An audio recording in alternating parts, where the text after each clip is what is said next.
Since March 14th in Rwanda, when the first coronavirus case was discovered, it was just a week after, on Sunday, March 21st, when schools immediately closed and students had to return home in order to curb down the spread of the coronavirus.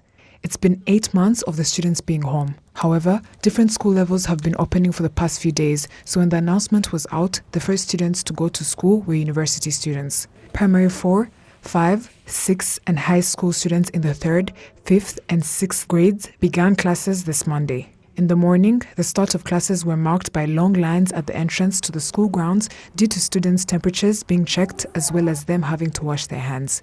This led to some of the schools having their classes to start later on in the day. The challenge is that someone will be late for school.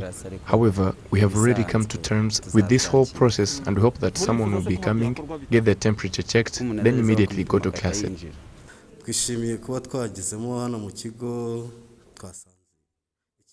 We are very excited to return to school, where we found the school equipped with different coronavirus preventive tools. When I reached the school gate, they tested me to see if I contracted the virus or not. When I entered, I washed my hands, then continued on my way. We reach school, then we wash our hands, get our temperatures checked, then we are asked to put 1 meter distance between ourselves, then we enter class. We each sit on our own benches. In the dining hall, when we are going to eat, there are indications showing one where to sit and where not to sit, in order for a table to not consist of more than 6 people. Some parents, including those who accompanied their children, say they were happy with the resumption of classes. However, some schools have increased tuition fees, especially in private schools.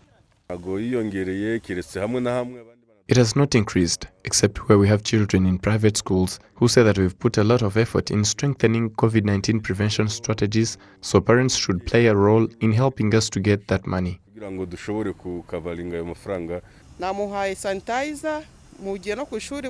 I gave her hand sanitizer, and the schools have places where students can wash their hands, so they really need to abide by the measures that have been set, like the way they abided by them back at home.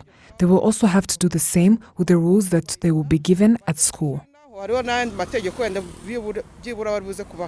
The beginning of the academic year began with students having to wear their face masks, each individual sitting on their own chair, students not being allowed to go for sports activities, and if a student needs to go to the washroom, they need to be escorted by a teacher. Teachers and school administrators say it has taken a lot of effort to give preventive measures and guidelines. They also pointed out that in terms of tuition fees, no school is allowed to increase or decrease. When they go to school, they immediately went to the morning assembly, but today we didn't do anything. Everyone would come and go straight to the class. The teachers were guiding them and telling them that each class consists of 23 students. Another thing is that normally when students would come to school in the morning, they would gather around each other as they take turns to tell stories. You can see that we prohibited that, and we all know how hard it is to tell students not to gather in huge crowds to talk to each other and to convince the children that their vacation is happening in school with their teachers.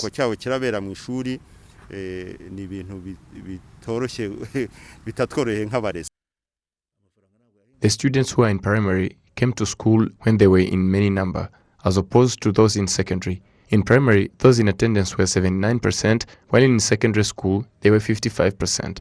So we started calling parents to let them know that school has started and for them to send their children. At the moment, students in a class should not exceed 23, and the list of students in each prospective class is hung at the door. The dining hall shows where students sit and where not to sit on the benches as part of the social distancing measure. Students of other age groups will resume classes on the 22nd of this month in accordance to the level of the pandemic in the country at the time. Martina Abera, RTV News. Thank you very much, Martina Abera. And still linked to this, we're joined by Juliana Lindsay, UNICEF representative in Rwanda. Juliana, good evening and thanks for joining us. Good evening. Yeah, a quick one. Can the reopening of schools affect the children psychologically, and when it comes to learning outcomes, as it has over been in the last 7 months, mostly online?